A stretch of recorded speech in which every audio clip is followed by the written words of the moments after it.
Bonjour, je suis Laurence, la directrice de l'Alliance française de Chiclayo, et aujourd'hui, je partage avec vous mon coup de cœur dans le cadre du MELI, le mois de la littérature pour les enfants. Mon coup de cœur, c'est Barnabé n'a peur de rien, de Gilles Bizouerne et Béatrice Rodriguez aux éditions Didier Jeunesse. Barnabé, c'est un blaireau et avec ses amis Claire la taupe et Constance la tortue, il découvre de drôles d'empreintes et tour à tour cherche à comprendre à qui elles appartiennent. Ce qui m'a plu dans cet album, c'est tout d'abord ses illustrations, à la fois vivantes et très douces, mais aussi son histoire avec tout ce qu'il faut de mystère pour donner quelques frissons aux plus petits. Barnabé n'a peur de rien est disponible sur la plateforme Culture Tech, ainsi que deux autres de ses aventures, Barnabé part au bout du monde et Barnabé soigne la planète. Bonne lecture et à bientôt. Bonjour, je suis Lionel Igersheim, directeur de l'Alliance française de Piura. Pour le mois de la littérature des enfants, le MELI, j'ai choisi le livre Des lions même pas en cage, écrit par Arnaud Tiercelin et illustré avec finesse par Ella Coutances. C'est l'histoire d'un petit garçon dont la maman tombe amoureuse d'une fille qui s'appelle Christelle. Une situation que lui a du mal à assumer vis-à-vis de ses camarades. J'ai choisi ce livre parce que je trouve que c'est une belle illustration du thème de cette année, l'inclusivité. Il décrit avec beaucoup de tact la difficulté pour un enfant d'affronter le regard des autres.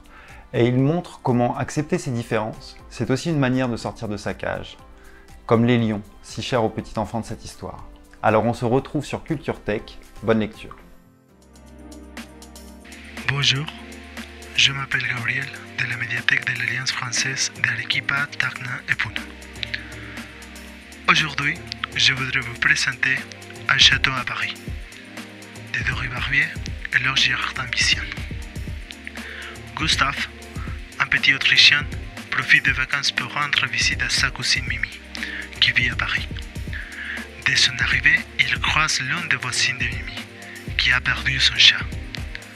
Les deux enfants s'investissent avec force dans la recherche du petit animal, tout en découvrant Paris, ses monuments, ses places, mais également des délicieuses pâtisseries françaises.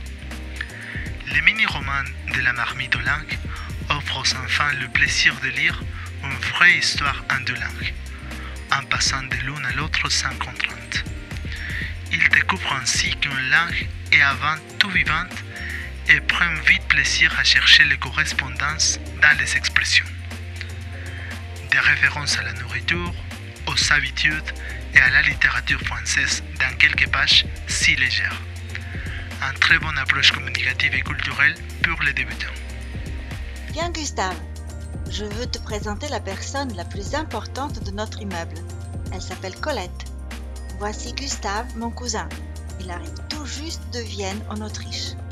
Bonjour Madame Colette, comment allez-vous? Bonjour Gustave, enchanté. Bienvenue à Paris, la ville la plus coquette au monde. Disponible sur Culture Tech. À très bientôt.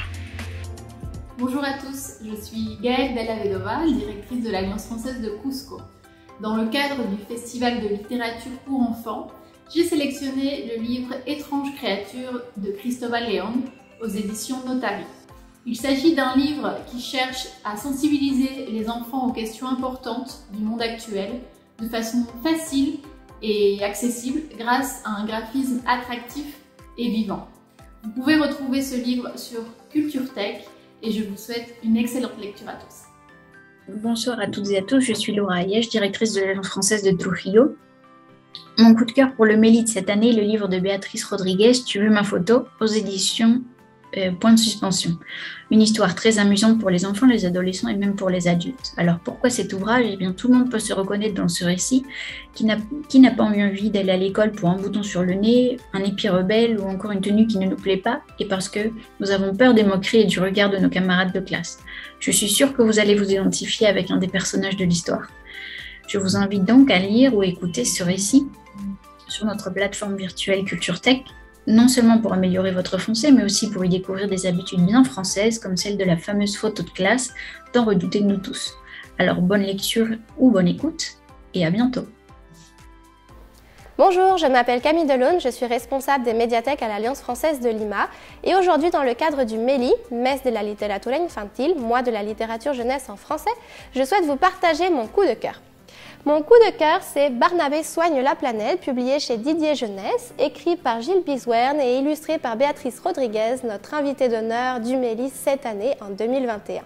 C'est l'histoire de Barnabé, un blaireau qui entend à la radio un matin que la planète est malade. À l'aide de ses amis, il va tenter de la soigner. Je vous invite à découvrir cette jolie histoire qui sensibilise les plus petits à la protection de l'environnement. Vous pouvez retrouver ce livre sur la bibliothèque virtuelle CultureTech ou en physique à la médiathèque de l'Alliance française de Lima. Bonne lecture et à bientôt!